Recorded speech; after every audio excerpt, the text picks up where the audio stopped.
राम राम मंडळी. सकाळी तोंड तीन नाश्ता तीन करून निघाले आहेत आपण शेताकडे. काही शेळे यांचं कुत्र्याचं खाद्य आहे. पुन्हा मग लगेच आला पप्पाचा फोन. मग घरी पाणी थोडं सोडली.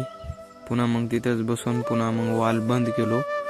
पुन्हा मग लगेच आजू कुत्र्याकडं चलत. तसंच कुत्र्याला थोडं खायला तीन टाकलं, कारण की हे रातसोळीतच शेतमध्ये झोपून राहतात.